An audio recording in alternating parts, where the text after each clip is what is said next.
Hello, listeners. I'm Timstradamus. Welcome back to another Monday. Hopefully you had a rejuvenating weekend. Joining me, as always, is my talented and beautiful co-hostess, Voyse. Good morning, Timstradamus, and welcome to all of our listeners. Don't you just hate double standards? Burn a body at a crematorium, you're being a respectful friend. Do it at a home, and you're destroying evidence. No, that's a bad person. Just a little bit of a bad person. I thought it was so funny when I read that, because it's very true. Everything is all about context. Sure. Which is how I kind of take all of our stories. You have to get its context in order to truly understand its meaning. It's very true. For new listeners, Voyse and I enjoy reading and talking about stories from the internet that are interesting, funny, and dramatic. Because of our love of stories, we've come together and created this channel to share with you those experiences. And hopefully give you some food for that. So Voyse. Damus. It looks like we have some new shout-outs to make. Yes, we do. We have new Teatreons. Welcome to the Tea Club. Jessica Myers. Glad you're enjoying those Damus episodes. And Carolyn Prevost. Also, we have a Brewmaster Daddy in our midst. Welcome, Matimus. Daddy, chill. The internet doesn't need that. I love that video. It was one of my favorite things to say when it came out. Welcome in. Love and appreciate y'all. So, Damus, reach to your right, grab that tea, and bring it to thy lips. Lips. Yeah. Lipsed. Put it back. Because you've got a delicious tea in your midst. Oh, that rhymed. I like that. That was good. It has apples, almonds, cinnamon, and beets. Oh, God. Yeah, that's a 10 out of 10.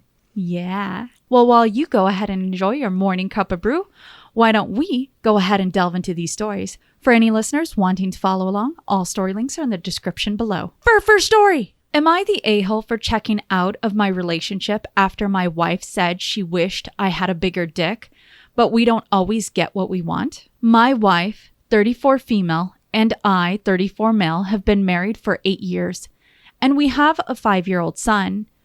Over the past few months, my wife and I have occasionally been having arguments on finances.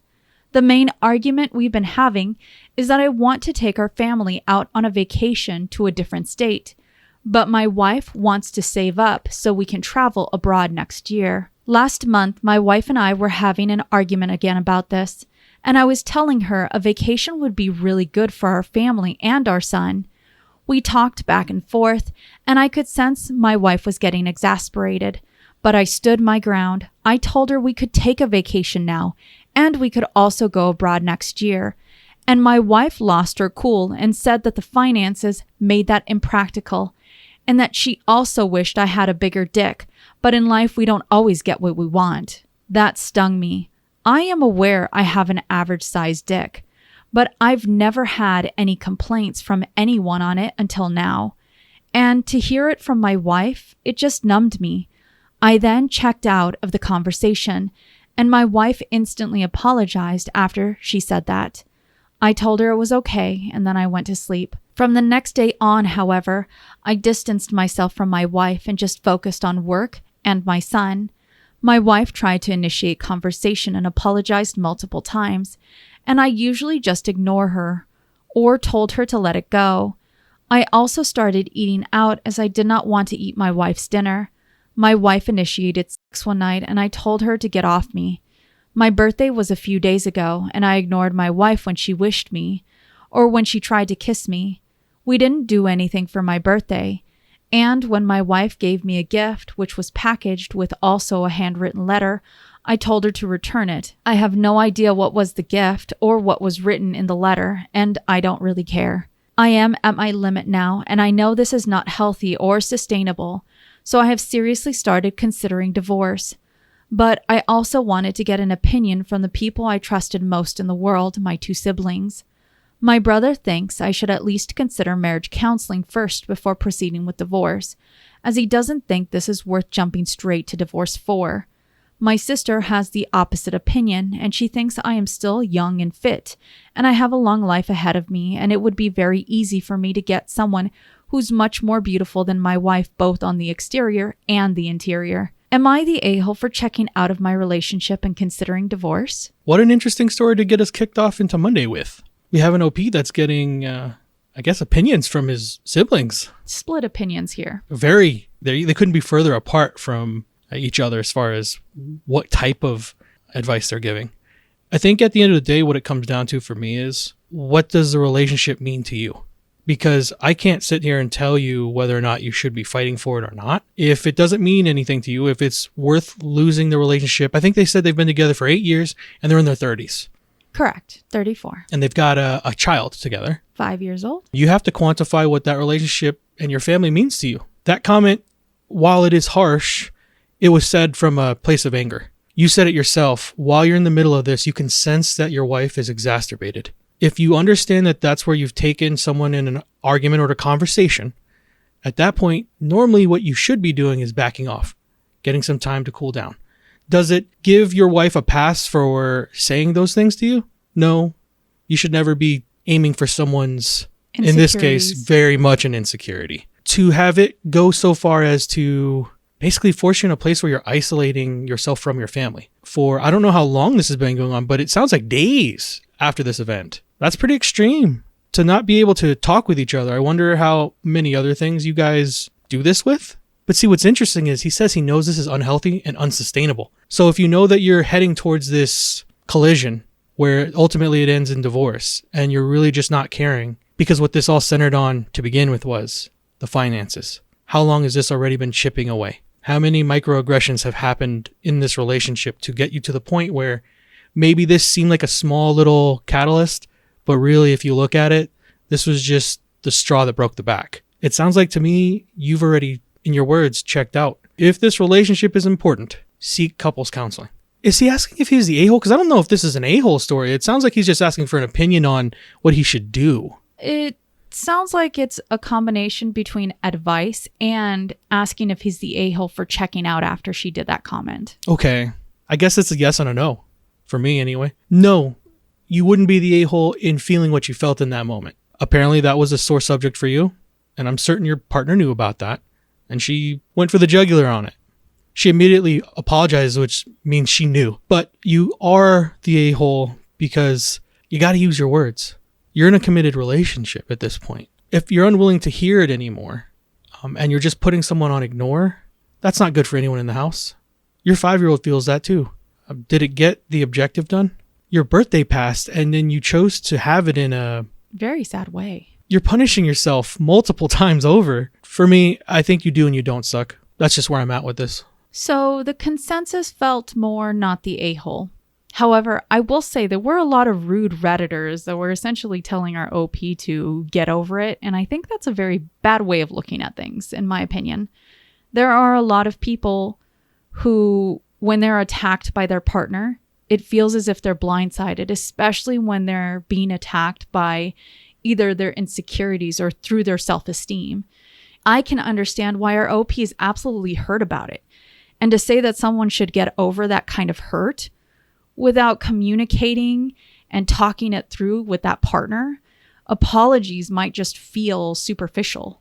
Sure. Until you actually get to the crux of the issue, which I truly believe it really is just financial woes in this case. I think it's just been built over all of however many problems they've had. But yes, it probably has started from the financial aspect.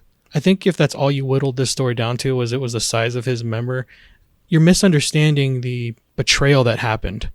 If that's not something that's normal in their relationship where they take shots like that at each other, it can be very shocking to have your partner that you trust wholeheartedly give you one of those. And that's why I try to bring it back to the point where a lot of the women listeners would understand it. If your partner attacked something where you have an insecurity or self-esteem issue, that would be grounds to question if you want to be with that kind of person that would try and hurt you in that way. It's abusive. Now, I will go back. There were a lot of rational and not overly rude Redditors who said, look, you can totally feel hurt over this comment, but you're essentially hurling your 8-year relationship without communicating in healthy ways. And finding a counselor to help guide to that healthy communication would be an injustice if you didn't actually try and take the steps there. But that's only if you feel the relationship is worth saving at that point. And that's why I had to quantify it at the beginning. Hey, it has to mean something to you first. Now, Our OP does give us an update, so let me go ahead and read that now. Having read a few comments, I will proceed with marriage counseling like my brother recommended before jumping straight to divorce. I will try and save our marriage for my son and see if marriage counseling can fix our marriage. I opened up to my wife last night for the first time in almost a month. I told her what she said made me feel worthless and insecure. And while she was beautiful on the outside, I never realized how ugly she was on the inside. I told her I feel trapped in this marriage and that I've completely lost feelings for her. And when I see her, I feel nothing, no love, no hate, just indifference and wanting to be left alone. I told her I could maybe understand her comment if we were just dating for a year or two, but to do this to someone you're married to for almost a decade, someone who is open and vulnerable with you, and then to just use those vulnerabilities and insecurities as a weapon to hurt him, it was just horrible. I said a lot more stuff I don't remember as I was a bit emotional. I probably didn't mean a lot of things I said, but I just wanted to get it off my chest. I felt a bit relieved after I finished talking, like a huge weight had been lifted off my shoulders. When I was finished talking, my wife apologized again and said she was hoping marriage counseling could fix our marriage too, but she started crying really badly after that, which made me feel bad, and I consoled her. It's the first time in a month I felt anything for my wife. She tried to kiss me, but I told her I still needed some space, and I continued to console her as she was very emotional. Now, for a lot of Redditors, they said, look, if you're truly unhappy with your relationship, don't try and force a relationship just so that you keep it together for the kid. That's unhealthy, and in the end won't actually mend anything. I think that's a legit viewpoint on my end. You're better off just understanding that you guys are growing in different directions, and that's perfectly okay. I think for me, I have to wonder what our OP meant when he said, I said a lot more stuff I don't remember as I was a bit emotional. I probably didn't mean a lot of the things I said, but I just wanted to get it off my chest. It makes it feel as if this relationship has taken a tit for tat. She Sure. said something hurtful, and now I'll say something hurtful back. Which is never a place you want to be, especially when you're talking about a conversation that you're having a week or a month. Actually, this is a month after everything happened, and you're still at 10. You need to have that type of conversation from a calm place, because we cannot take, and I can't stress this enough, you cannot take back words. I hope for your sake and for your wife's sake that when you do get into couples counseling, that you guys can resolve this issue, regardless of whether or not it's getting a divorce or going forward in the marriage. What you guys have been doing is unhealthy. That tit for tat stuff, that doesn't work. I definitely agree. Well, let's go on to our next story and see what you think about, am I the a-hole for shooting my wife's dog for attacking my daughter? Apologies for the throwaway, but the title says it all. Don't get me wrong, I love the dog, but I made a choice between my daughter and the dog, and obviously I chose my daughter, but everyone is pissed at me. It is at the point where my wife has been staying with her parents the last week and not talking to me. The same with the rest of the family, my side included. 2 weeks ago, I came home from work, and my 6-year-old daughter came running out of the house to greet me like she does every day. My wife had a 4-year-old mixed breed that came running up behind my daughter, grabbed her on the leg and dragged her to the ground and basically started to maul her. This was not playing at all. He was attacking my daughter. I grabbed the dog off of my crying and screaming daughter and threw him to the side. He again started snarling and barking at my daughter, ready to attack her again. I pulled out my pistol, grabbed my daughter's head, pushed it into my chest, and fired 2 shots, killing the dog. My daughter is fine at the moment and was cleared, as we did call an ambulance and she was taken to the hospital. Bite mark on the calf, shoulder, and neck that pierced the skin, and a bunch of scratches. Luckily, nothing vital was hit, so she will physically make a full recovery. Therapy will be ongoing. It started this week to help with what happened, and that she is now deathly afraid of dogs. I don't blame her at all. My wife, on the other hand, after our daughter was cleared from the hospital, was cold to me, and when I asked her what was wrong, she went off on me for shooting the dog. She asked how I can take away something that she loved. I may be the a-hole for my response, because I said I didn't care that animal attacked our daughter and I will shoot it again if I had to. She didn't speak to me for almost a week after the incident until she told me she will be staying with her parents for a while. She told mutual friends, her family and mine, that I shot her dog, and they are calling me some very nice things, including murderer and animal abuser. She hasn't lied about why I shot the dog, and I have also confirmed the reason as to why I'm still the bad guy. I should have known my daughter would be okay. The dog might just have been playing and got a bit too rough. I had no right to shoot a family pet. My point is, and remains the same. I saw a dog attacking my daughter. I got him off of her and he came back to attack her again. I protected my daughter and will do it again. This didn't happen over minutes. It was literally seconds, and I acted on the information I had at the time. I wasn't about to take any chances with the dog that already attacked her and came back again. We are lucky the damage done wasn't more severe. When I try and explain my side, all I get back is I'm trying to justify my actions. I'm also the bad guy because I told my wife I will be talking to a lawyer as I'm thinking about getting a divorce because she made it clear that she cares more for an animal than our daughter. I gave her two options: family and couple counseling or divorce. My daughter is asking every day when her mother will be coming home and why she won't talk to her over the phone. The questions of if she did anything wrong and if her mother hates her has already started as well, but my wife still refuses to talk or come just to see our daughter. All of my communications between my wife and me has gone through her mother because my wife is refusing to answer her phone or text.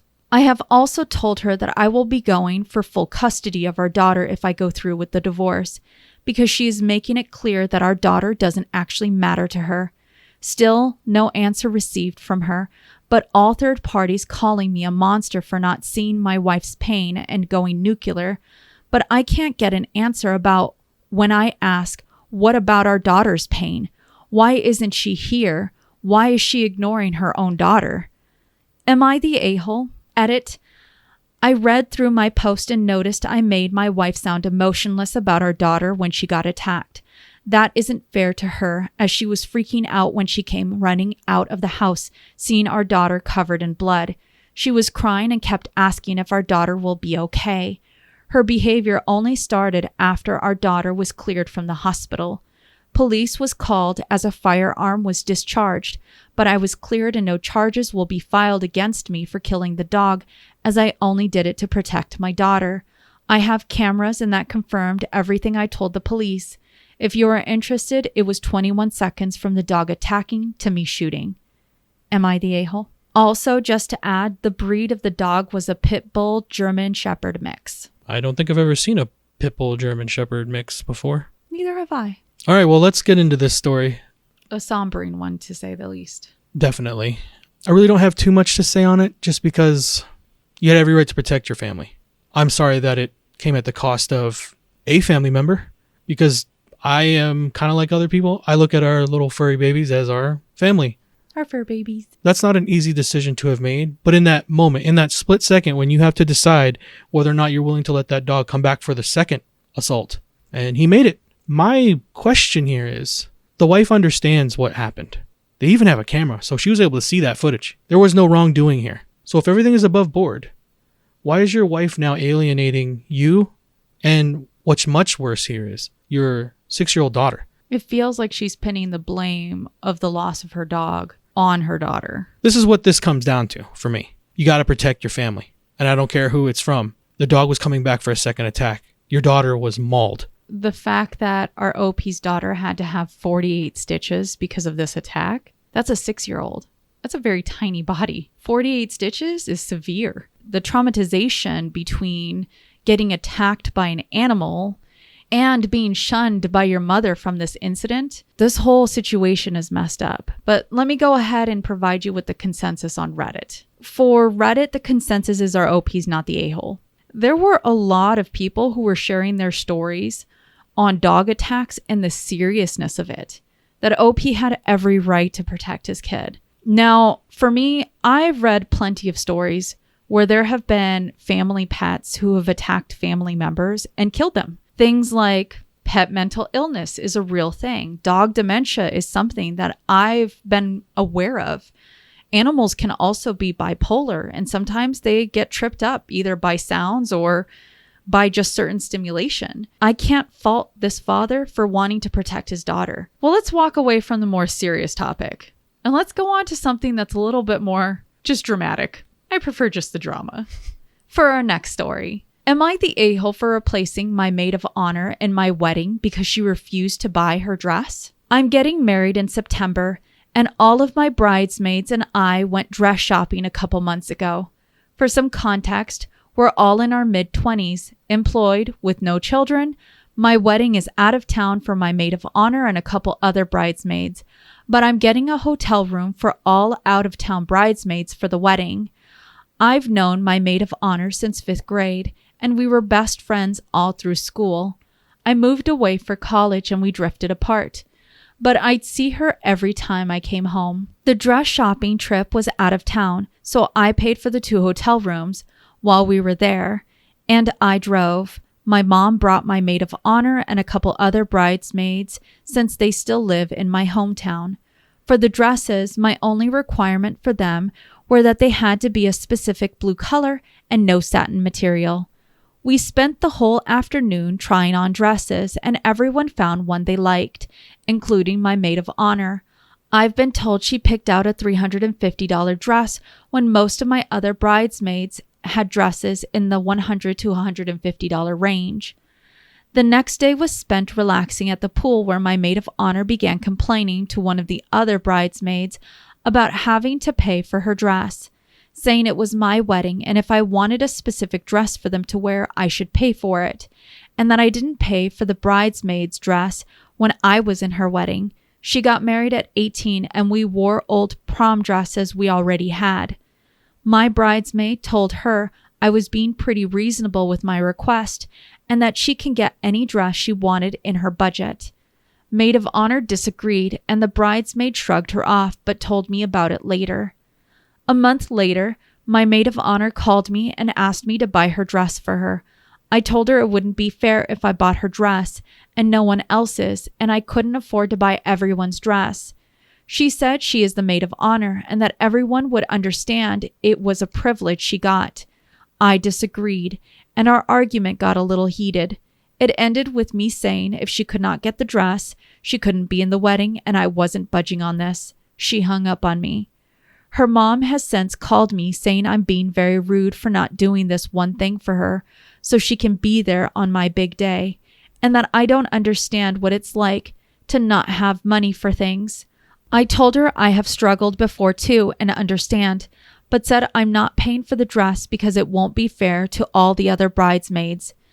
I've since made one of the other bridesmaids that has helped me with all of the planning my maid of honor, and I've told my ex-maid of honor she is still invited and sent her an invitation, but some family is telling me I should have just paid for the dress. I know ex-maid of honor is tight on money, but she's known she was going to be in my wedding for nearly 2 years at this point, so I thought she would set aside money for it. Am I the a-hole for not paying for her dress? So let's get kicked into the story. The ex-maid of honor has a lot of audacity. How much do you think the bride owes you? OP is already covering hotel and I'm certain Probably food. Dinner. Yeah, for at least for the wedding. What else do you think you're owed as a guest in a wedding? Apparently everything. Now, some weddings do cover everything, but that's an expectation that's been talked about. No differently than in this story, because OP gives them plenty of time ahead of this wedding and lets them know that she is not covering their dresses. All she does is gives them a parameter for what exactly it is that they should be buying. I think color and not satin or something like that. Correct. The other bridesmaids are getting something in the 100, 150, and she's going something that's double that for whatever reason, because she is the maid of honor and that's an honorable spot. Don't get me wrong, that is an honorable spot to be in a wedding, but that doesn't mean that the bride owes you more money, especially when you've had 2 years to save up for this. Now, don't get me wrong. Finances are tight for a lot of people. But if you knew about this wedding happening and you are the bridesmaid, which means you're very close to the bride, would you not be setting aside money to make sure this happens? Even if it's $10 here, every month, a couple dollars if you can. I understand some people can't. But if it's that important to you, don't you go out of your way to make sure it happens? I would say yes. That's where, in my opinion, OP, you are not the a-hole. I would wonder if she has used that type of argument in a lot of other aspects when it comes to friendship. It's almost another form of guilting someone into getting what you want. I find it funny that you would say that because I also agree with that. In my mind, if someone, and I do understand in this world, there are a lot of people that struggle financially. But if you're using that to try and get your way with someone else because you feel they have just a smaller leg up than you do, that just feels like you're just manipulating people around you. By the way, she doesn't uninvite them. She says you're just coming in a different capacity. You're not going to be in the bridal party, but you can still come as a guest. Although you already know that ain't happening. That friendship is completely thrown away now. But it's not because of the bride. How much more did you want her to cover for you? And why do you feel owed? It sounds though that our OP lucked out. Looks like she has a new maid of honor that's been already planning stuff with her and can step right into that role. Which, by the way, is supposed to be the job of the original maid of honor. Yep. So if someone else has been helping with planning and the original maid of honor hasn't been doing it, they're clearly not a good friend. It shows, though, how much the OP did care about that relationship. If they were willing to look past certain things, this incident probably just shed more light on exactly how lopsided the relationship was. I agree. Well, the consensus on Reddit is our OP's not the a-hole. Many Redditors were saying, OP, you're right, and it wouldn't be fair to the other bridesmaids. The other bridesmaids kept it to a minimum. How funny that the maid of honor would seek to have a dress that's twice as much as anyone else and then expect not to pay for it and think that it's because it's her privilege to have that. For me, I think the thing that constantly rankled me is the fact that, one, this maid of honor would try and talk smack to another bridesmaid, essentially saying, this dress is so expensive, it should be covered. The bride should cover it, even though the bride even covered this trip to do this shopping trip. Another thing that rankled my feathers is I really dislike it when people use their financial struggles as a reason to try and get stuff out of other people. I coincide with our OP in being fair, not just to herself when it comes to her own values, but when it comes to how she wants to treat all of the people that's in her bridal party. And it's not like this wedding was a last-minute wedding plan. It was planned for 2 years. And she probably planned it that far out to make sure that she could afford for things like extra hotel rooms and all the food, her dress, the venue. There's a lot that goes into a couple planning for a wedding. A lot of the times, having it planned far out in advance is one of the reasons why couples are able to do the fun events that they can do when it comes to weddings. I think at the end, all we're trying to say is you had 2 years to penny pinch and put that money away so that way you could get the dress you wanted in a wedding that you knew you were going to have to buy your own dress in. But this maid of honor says, well, she didn't have to buy her own dress when it came to my wedding. Even though it was pointed out that it was prom dresses, dresses. So used. Obviously no one had to buy their dresses. But she doesn't say it to the OP directly. She says it once again to someone else. Well, I hope our OP has an amazing wedding, and it sounds like they have a great friend that's now the new maid of honor. Let's go on to our next story, and this one's another wedding one, but it's actually about a missed wedding. Let's see what you think about this one. Am I the a-hole for not telling my parents that the event they were missing was my wedding? Buckle up, guys. This is kind of long. Bazinga. So I, 27 female, have a younger brother, Mike, 21 male. He is the definition of a man-child and a mama's boy, always complaining, always expecting others to bow to him, just overall an a-hole. Ever since he was born, my parents fussed over him for everything. He's not special needs or had a traumatic birth or anything of the sort. He was just born. And my parents completely discarded me, my mom, 50 female especially. She went from a loving mother to one of those boy moms that people make fun of on the internet. My father, 50 male, still showed me love and support, but he's always been too much of a coward to stand up to my mother and let me win at least once. The only one who stood for me was my grandpa, 76 male, who always called my parents out on their bullshit and never liked my brother. I remind him of his late wife, my grandma, and we have a very special bond, but he lives on the other side of the country and I could never see him often. Mike knows our mom prefers him and loves to shove it in my face. Because of this and his behavior, we've always been at odds. He's spoiled, a brat, and an awful human. I can't remember how many times I ended up in trouble for things I did better than him or for things he framed me with. His only talent are his football skills. He won a scholarship to a nice college out of state. My parents didn't spend a dime on my education because apparently my fund had been used to cover expenses after a fire, just for me to discover years later that said money were given to Mike to buy a car and a house. It's a public university that I met Lucas. He was the first person I was really drawn to there. Of course, I met new people who are now my dearest friends, and thanks to them and Lucas, who was my best friend for years before we got together, I managed to move out of my parents' house. Now, both Lucas and I are well known in our fields and have very good salaries. Now to the main issue. Lucas proposed to me a year ago. We're very private people, so we didn't post it on social media or anything. And when I told my parents, they dismissed it with a, "That's nice." I'm starting to think they downright didn't listen to me at all. We decided that we wanted a nice but simple ceremony and reception with our friends and relatives. Lucas convinced me to invite my parents and brother, but they never responded to the invite. And whenever I went to visit and began to talk about my wedding without mentioning it was a wedding, my mom would always speak over me and about my brother's accomplishments and wild adventures. At one point, I got fed up with it and interrupted my mom to tell her that there was an event I was planning to organize, whose date was unmovable. She told me that they couldn't attend because my brother was playing the last game of the season that very same day and wanted them to be there. Of course, this favoritism didn't surprise me. They missed my ballets, shows, and both my high school and university graduation for things about him. At this point, I wanted to be petty. I told both of my parents that it wasn't a problem to miss this event, purposely omitted the fact that this event was my wedding, and didn't insist further. Flash forward to a few weeks ago. I got married. It was perfect. My family, Lucas's family, and our friends were all there, and we had a blast. My grandpa was happy to give me away, and it was just perfect. My relatives asked me multiple times why my parents weren't there with us. I was honest and simply said they had my brother's game to attend and couldn't come.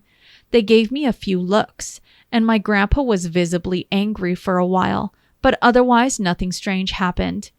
After the reception, Lucas and I left for our honeymoon and were phone-free for the whole duration of the trip. But once we got back, we discovered that a shitstorm was welcoming us home. I turned my phone on and was unable to even unlock it before a storm of notifications popped up. Most of them were from my mother and brother.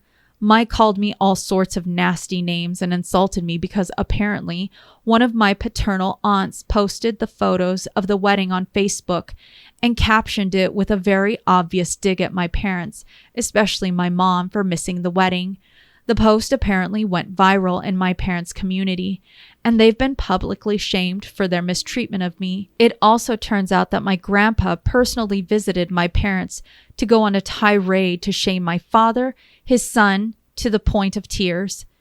And this seemed to be my father's breaking point, because he was so distraught for missing his only daughter's wedding and for his father's disapproval that he finally rebelled against my mom and is threatening divorce unless she makes it up to me.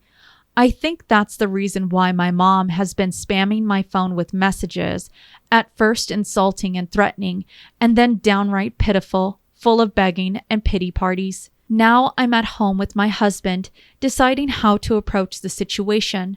Most of my relatives, even those I didn't invite to the wedding, reached out to apologize for what I went through and to claim that they had no idea this was happening at home. Can't blame any of my relatives. They all live with my grandpa on the other side of the country or in another state. But my mom's sisters and friends are belittling me for not telling my mom about the wedding because now she's inconsolable at the thought of having missed my wedding. Personally, I think she just claims that to save face, but I'm not sure. The latest messages from my father and mother seem extremely saddened and hurt for missing my wedding. Now my family is divided on 3 fronts. The majority who is siding by my side, my maternal aunts shaming me for hurting my mom's feelings, and my maternal grandparents who are adamant that I forgive my mom in light of her atonement. My best friends are telling me not to listen to them. So Reddit, am I the a-hole? The too long don't read? Since some of you guys want the juice without reading the post. My parents have preferred my younger brother over me my entire life and prioritized his events over mine. I got engaged and told everyone, but was dismissed. I sent a wedding invitation to my parents and double-checked, but they didn't respond. When I told them the date, they told me my brother had a game they had to attend. I didn't repeat that it was my wedding during the exchange and told them that they weren't missing anything. I had my wedding, and now my parents are receiving backlash from my relatives and community after my aunt posted a dig at my mother. Am I the a-hole? What the spacid meet the boo? Clearly, OP, you're not the a-hole in any version of this story. Anyone who tries to shame you for what your parents chose to do with their relationship with you throughout your entire life don't truly have perspective. They didn't want to set aside time for a football game. And I understand, they say it's in college. It was his last game of the season. I actually have a question about that. Okay. Do you know college football seasons? Yes. Is there such a thing as a seasonal game in September? Not the end of the season. Keep that in mind because that's when her wedding was. Go Dogs. I like how you snuck that right in there. But that's interesting. Okay. Keep that in mind. But they were saying it was his last game of the year. Correct. And apparently it was supposed to be a big game. I think this is going to be relevant for later. Okay. And I'm really glad that you confirmed. Yeah, that leaves me wondering. Anyway, yeah, so I don't believe you're the a-hole, OP. You said in your story, you gave them the wedding invitation. You let them know about your engagement. They dismissed it. Oh, that's nice, sweetheart. She outlines here where the golden child was the one put ahead of her every single time.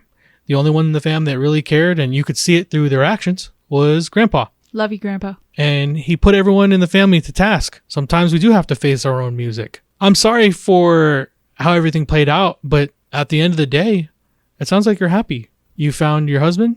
You had an amazing wedding. The fallout only happened on one side. How juicy was it, though, when you hear that picture found its way onto whatever social media platform, and then it got to your parents and their community shamed them? It was great. I mean, I would have wanted to be a part of that, just to be the fly on the wall there. I think you're better off, and it sounds like you have good people around you, and at least there are some that try to hold your family accountable. They're feigning as if they weren't told about this, and the reality of it is they just ignored you again. Good job, OP. It sounds like you have some good people in your life that gave you advice and much needed perspective on this matter. So the consensus on Reddit is our OP's not the a-hole. Redditors say you don't owe anything to your family. Once you were informed of the wedding, it was on them. They dug their own reputation at that point. But things are going to get a little bit more juicy here because I have some edits and updates for you, and it's a wild ride. There's more. So buckle up, Damas. Edit. Thank you so much for the feedback and love. It's overwhelming. I'm going to address the popular questions here. 1. I did inform my parents about my wedding. I sent traditional on-paper invites to all my guests and was notified that all invites had reached their addresses. I did not receive any answer from my parents and Mike, a few very distant relatives, and some people on Lucas's side. I did reach out to all of them through message to double check, and those who hadn't replied told me they couldn't come. I asked my parents and brother via text, but they didn't respond. I was left on read. Knowing them and given all the things I had to plan, I didn't bother insisting. 2. I didn't repeat the date of my wedding because I had already been told there was my brother's game. Plus, every time I insisted on highlighting my celebrations to get an answer, I was always told that it wasn't that important and to not be pissy and a bother, because some things were simply more important than me. At this point, I think it's fair for me to not insist anymore. It's not worth the effort. 3. I didn't keep my wedding a secret. I avoided telling my parents that it was my wedding to see if they would be interested in the slightest. But surprise, surprise, they weren't. Despite this, I did openly talk about my wedding with my aunts and uncles. My mother was in the room with us a few times when I discussed venues or dress shops with my aunt, the Facebook post one. But sometimes Mom was on the phone, and other times she was just chatting with other people. She never paid attention. When I talked about it during reunions, she smiled and said, "That's great, dear," and then would change the subject. Radio silence on Dad and Mike. 4. I kept in contact with them because, well, all the times I tried to go no contact in the past years, I've been harassed. I tried after my high school, bachelor's, and master's graduations, to which they never bothered to show up for reasons involving my brother. Every time I was shamed for daring to turn my back on family by my parents, my brother, my maternal aunts, and my maternal grandparents. I think the turning point here is that all those times Lucas wasn't by my side. We started dating a little after my last attempt at going no contact. And how that I have him here, I feel more confident in my stance. But before that, I wasn't this confident. As I already stated, all my paternal side lives on the other side of the country and wasn't aware of how they treated me. I did try to expose my parents once at 14. My aunts, uncles, and grandpa reprimanded them. They faked being sorry, and then once home, I got the beating and gaslighting of my life for lying. After that, I kept in contact regularly with my paternal side, but omitting my parents' abuse out of fear, which, to be honest, still haunts me to this day. Only Grandpa knew, but he was always threatened to be alienated from me if he tried anything. 5.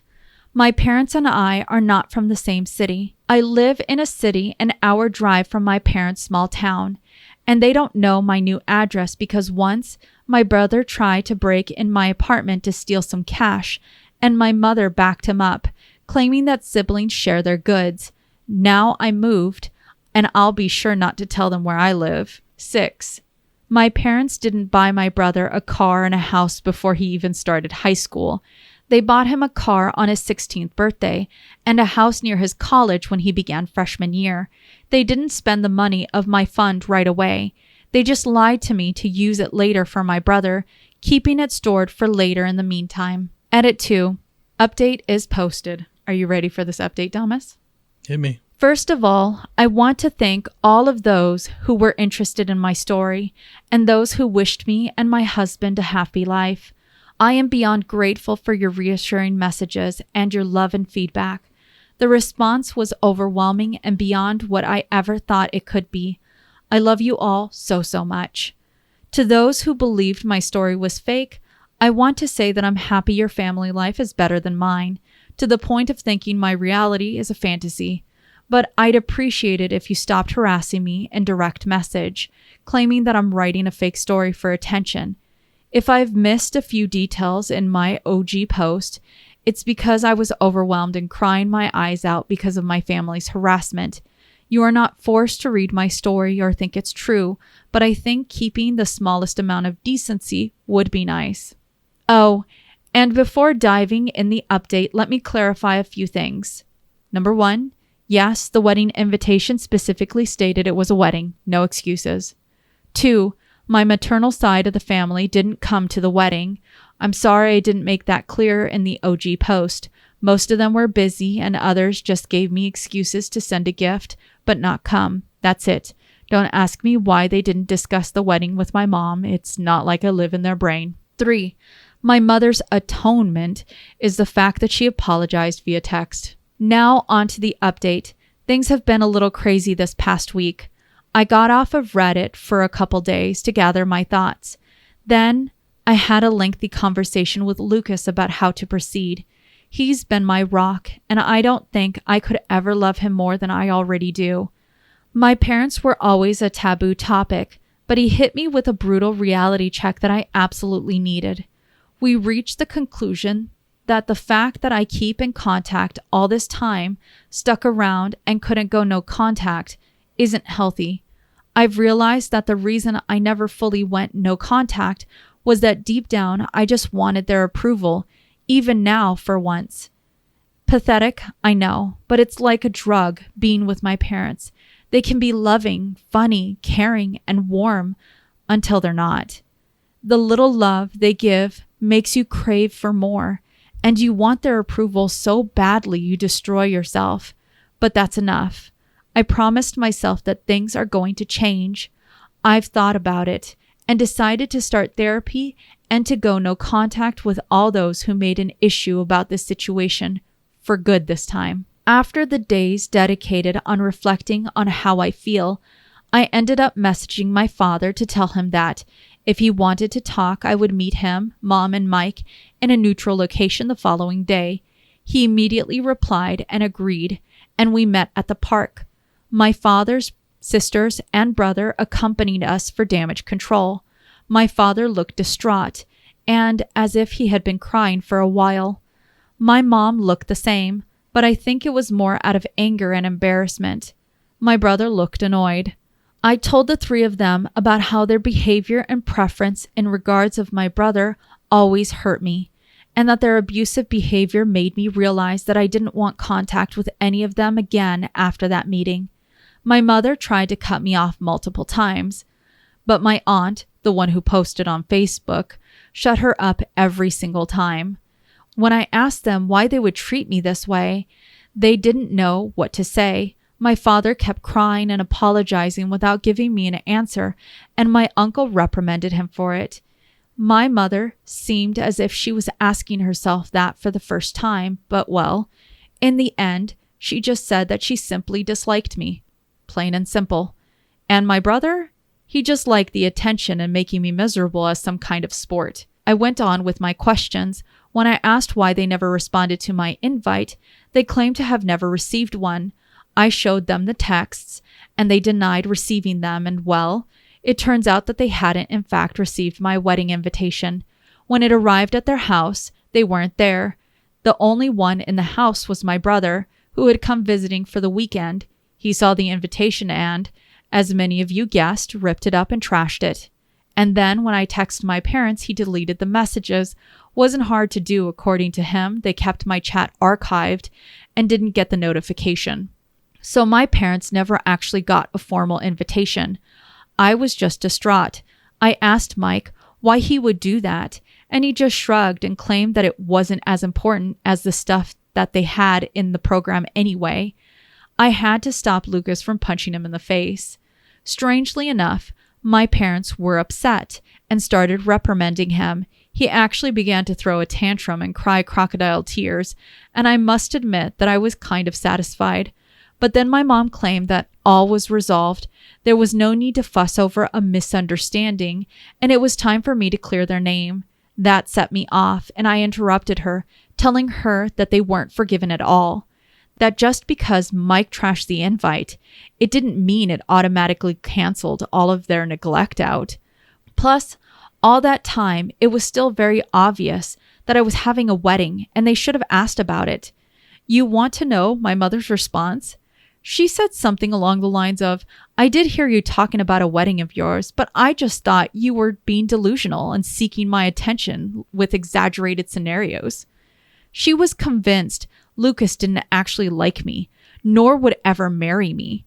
When I tell you I was about to trash her face, do you believe me? Another thing came up.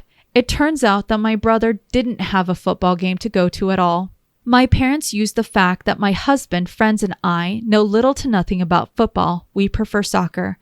And the fact I stopped asking about it when Mike would mock me during his time in high school to make up a story to avoid my event. At the time I wrote the OG post, I couldn't confirm or deny the presence of a game because my brother has private social media and Lucas and I are blocked, and I foolishly trusted my parents' word. But no. You want to know where they went with that man-child? They went to Disneyland because Mike wanted to go. They used the football story to cover for my brother's 100th tantrum holiday, and apparently they did it multiple times in the past months. At that point, I was just completely burnt out and overwhelmed by this amount of information. The fact that I had been fooled this badly, that I was so gullible, genuinely made my blood boil, and I snapped.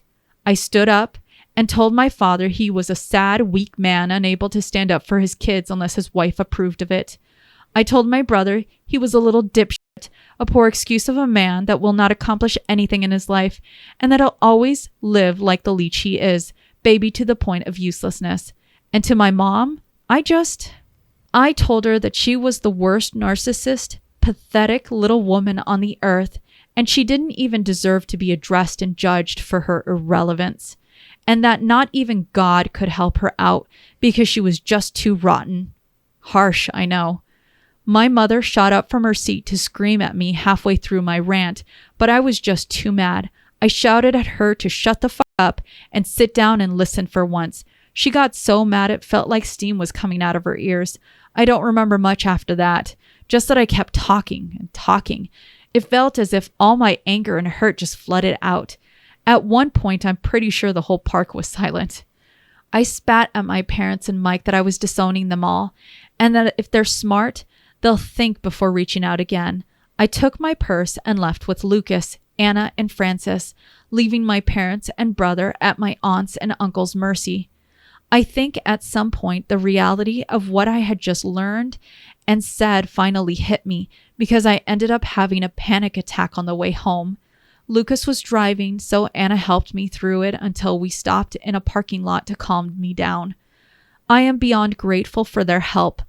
Once home, I just fell on the bed and went to sleep. I wanted to really go with your guys' advice and post the whole thread on Facebook, but given my work and career, I couldn't expose myself like that. One thing is sharing my story from an anonymous throwaway on Reddit. The other is on Facebook with my name and face plastered everywhere. I couldn't go down that path. Instead, I did something better. I made a folder with all of my mother's insults, messages, and awful comments, and sent it to the woman in charge of my mom's church. It's a tight-knit community my mom worked her ass off to enter in, but that is also extremely judgmental, and being shunned by them is a death sentence. And, well, that's exactly what happened. Just like clockwork, the scandal spread like wildfire, going out of the church and reaching the rest of the small town. You can imagine what this means for my mother and father. Because of my little spill, I did find other messages from my maternal side of the family, belittling me even more for upsetting their sister or daughter and insulting her. I just didn't care anymore at that point, so I followed your guys' advice and told them that from now on they will no longer be a part of my life and that they can talk shit all they want, I just don't care. Instead, they should be grateful I don't send their nasty texts to their employers and spouses. I blocked every single one of them, grandparents included, on everything. I did find a lengthy message from my father. He apologized for not being strong enough to face my mother, agreed that what I said was true, and couldn't believe that he had lost so much of my life because of her. He told me he is going to divorce her no matter what my decision will be, because he is tired of being controlled. He would like a relationship with me to make up for all the years that passed. I did reply to him to tell him that as of now, I really don't want to see him or forgive him. He has replied that he'll try his best to win me back and that he loves me. I replied back, as of now, I find that hard to believe, and then blocked him too. Frankly, his slimy way of trying to have an out from this situation by throwing my mother under the bus is pathetic. At least, she was hateful and owned up to it. He is only able to blame others for his choices. I don't want to surround myself with people like that. My mother and brother are blocked similarly to my maternal side. Mike wrote other messages to taunt and insult me, and I just blocked him. My mom threw herself a pity party for being shunned by her community and for her marriage going into shambles, and I just replied good riddance before blocking her too. As for my grandpa, he has decided to stay with us for a while, to stick by my side. He really is the best, and has read some of your comments. He isn't going to admit that he's flattered by them. Since then, a few days have passed, and all has been quiet. Lucas is spoiling me rotten, and I'm starting therapy soon. I know this isn't the drama-filled, revengeful update you hoped for, but well, this is it. I'll let you know if anything changes or evolves. Thank you so much for the love and support you showed me. I think I'm going to log out now. As for now, goodbye. Too long don't read. I've decided to start therapy, confronted my parents and brother about their behavior and ended up disowning them, sent my mother's nasty messages to the leader of her church, and now she and her husband are shunned by their community. Whew, that was definitely one of the more crazier updates I think we've gotten. I'm happy for it. Sounds like she does have a good support system around her, Lucas, and I think she said some aunts or uncles that have her back on this. Her paternal side. We definitely do need that support. At least she was able to get it from someplace. I agree. But what a wild turn of events. Mike hiding the wedding invitation, but the best part of all of it was that the mother's like, everything's good. That absolves us from all of this misunderstanding. Life can go back to normal. We reprimanded him in front of you. It just shows how little accountability that they've had towards their daughter. And she is correct. Your father thinking that just because he's divorcing your mother, that everything's just going to be hunky-dory, that nothing that he chose to do was not his fault, no accountability. I guess at 14 or so, she went to some family event on the other side of the country, was able to tell him about the abuse. And then when she comes home, she says she's physically abused and then emotionally. And I'm assuming it's because the father, she said beatings, I believe is the word she used. Beatings and gaslighting. You know, I'm certain that the father wasn't this do-gooder that was stuck under his wife's thumb. That's very true. The way he's trying to pen it out, like, I'm leaving your mom now, I want this relationship. The good thing for her is she saw that, let him know right now isn't the time. If she wants to open that door one day after therapy and healing, it is her choice, and I'm so happy she understands that. I definitely agree with that. And you're very right. That punishment that she received for even telling her paternal side what was going on, I can just imagine how much it scarred her. And can you imagine trying to go no contact with toxic family and then forcing their way back into your life through their harassments? Ugh, how awful. Well, she also described something that's, I think, a lot closer than people give it credit for. A lot of the time, even when we do have our abusers, if they happen to be our parents, you still seek their approval. And it's something that can be a vicious cycle until you're aware of it. And thank goodness Lucas, her husband, was able to point that out. Those are harsh truths. And again, when you can finally identify it and get help for it, you can work through those things. It takes time. There's a lot of abuse in that story, but it sounds like she's on the right path. Well, I'm really happy for her. And good. Tell the head of that church.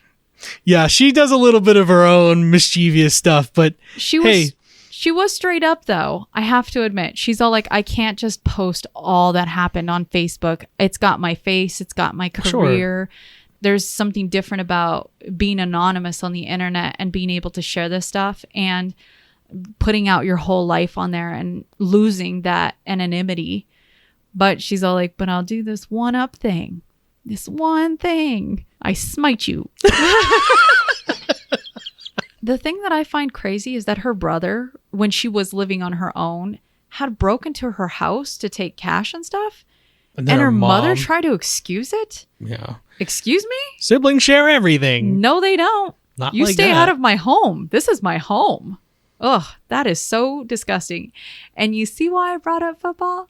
You see why I brought that up? See, normally September is when football starts getting kicked off. But isn't it like mid-September? Yeah, normally. But if the wedding was at the beginning of September, then that was just a load of crock. I mean, he wanted to go to Disney with his parents, and I guess he picked that date because he knew that date was falling on her wedding. And they weren't going to backtrack. Even if they found out it was the wedding, they had put that money down. I'm not sure where they live in the country, if they were flying to Disney for this, but he's very manipulative, and he's probably the most rotten of all of the characters in this story, just because he was gaming the system the entire time. Don't get me wrong, mom and dad have just as much onus to this problem, but specifically if you're talking about that wedding, it was set up to fail. The thing for me is that don't get me wrong, it's awful that her mom said that she just dislikes her daughter. Yeah. I've heard that before, where parents can actually, for whatever reason, dislike one child. I don't understand that. My mind cannot compute that.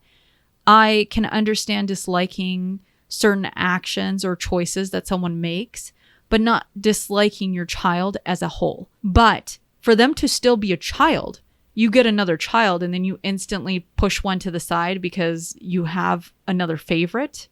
A newer model is almost the feel. That feels so disgusting. I'm happy that her OP, though, is moving forward in a healthy way and she has people that can support her along the way. I agree. Well, let's go on to our last story, and I think this one's going to be pretty funny. My brother told mom to eat a bag of dicks. Mom, Uno reverses it. Just found this sub while procrastinating on some work I still need to do, which is the ideal Reddit experience. So me, 34 female, and my brother, 46 male, have generally had our ups and downs with our parents, and with each other if we're being honest. Growing up, our folks definitely didn't always make the best choices, and I think as a result, we've all grown into very different people. That's not even getting into politics. If you were to put the four of us on a political alignment map, one of us would be somewhere within each of the four corners. I'm not going to waste time explaining where that puts each person because it's not really relevant. But the last approximate 8 years of U.S. American political discourse hasn't helped things. And we've mostly stayed off in our own worlds because trying to cross those streams outside of polite life updates gets dangerous. A few years ago, my brother and our mom got into a really bad argument. They live states away, so much of this took place over Facebook. I know, right? Or in phone calls. And I've already had enough family drama with both of them that I didn't want to know more about whatever petty stuff set each of them off. I did find out from my mom that my brother had ended their last call by telling her to eat a bag of dicks. My parents both consider this extremely disrespectful, and my mom is pissed. However, she also has a sense of humor, and she decides she's not going to let him have the last word. So my 60-something mother is out shopping and passes a party supply store advertising bachelorette party favors. This gives her an idea, and she walks out there with a massive bulk of tiny gummy dicks. She ships it off in a package for my brother with all the wrapping and accoutrements of an apology gift, and in the bottom is a note that says, "Dig in." My brother and his girlfriend thought this was so funny that the beef was squashed instantly. Mom and brother have had other arguments too over the years, but if anyone wants to know, last year the two of them took a trip just for them to go visit extended family. I was nervous that one of them would end up shoved out of an airplane before they even got there, but I was pleasantly surprised at the end of their trip when both of them individually sent me messages about how healing the trip was for their relationship, and as far as I can tell, they're actually in a good place right now. My mom is coming to visit next week, so writing this and sharing with Reddit is a good reminder to me on how best to handle family drama. Wish me luck next week. Good luck, OP. Your mom sounds like a riot. Can you imagine? You get into an argument. Someone tells you to, and I feel like this is an old saying for me, right? Eat a bag of dicks. Yeah, that is old. And then the parent is like, yeah, you will eat a bag of dicks. It ended up leading to a place where they can meet in the middle. Sometimes it takes humor to kind of push away some of the things that don't matter. It sounds like your mom was able to find that, and at least the brother was receptive. They got to take it sounds like a lovely trip and reconnect and I guess rebuild their relationship. It's the agree to disagree mentality. Not everybody has to think the same. I think that nuance though has been lost. I think it's real easy to just throw the whole person away when they don't agree with this one thing. And in this case, you can hear it from our OP, where they say they are so different in the things that they believe in And yeah, their growing up hasn't been perfect, but they all still maintain a form of relationship that has respect. And they know, hey, keep these topics away from talking about because we're never going to see eye to eye on. Now it is, if you take that away, what can you find in that other person that you can enjoy in their company? I can always appreciate when you can use humor to kind of push down the walls. I agree. Well, was that our last story? That was our last story. A cute one to end it off on. It's a nice reminder that just because we have a way of looking at life doesn't mean it's the only way. 100% agree with that statement. Bag of dicks. Well, as our stories come to a close, don't forget, you see in the world what you carry in your heart. If you have enjoyed listening to us read and talk about today's stories, please rate, subscribe, and turn on notifications for new content. We regularly post on Mondays and Wednesdays. And on our Patreon, we have our Dharmas After Dark episodes, where we try and hit other topics that might be a little fun. Yes, that's a great way to start your weekend. We would also love to thank all of our Patreons for your continued support. As always, listeners, we look forward to hearing your opinions in the comments below. What did you think about the stories today? I think the wedding one was wild. Or the missed wedding one, sorry. You had the missed wedding one, the dog story. Sombering. Very. We have the maid of honor one. Maid of honor. And then the first one, the insult. What was the insult? I'm so far removed from that story. What was the insult? The insult, I wish you had a bigger dick. Oh, yeah, that story. I think my favorite one, or I don't know if you can say favorite with these type of stories, because they're... Most entertaining? Maybe that. I guess it's probably the fourth one. There's just so much in that. You could probably spend another hour just going through all of the happenings between the parents just being rotten parents and the brother and his control over that whole entire situation, including the wedding and that invitation. I mean, we didn't even start talking about the maternal side of the family and how they've reacted. See, like I said, you could probably add another hour just talking about all of the happenings in this thing and still not be at the bottom. What a nuanced story. I agree. And remember, if you post it, maybe we'll see it on the internet. You ready for some popcorn and a movie? What movie? I don't know. Maybe Despicable Me? Ooh. Number 4 is out. We haven't seen that one yet. We haven't. Let's go. Let's go.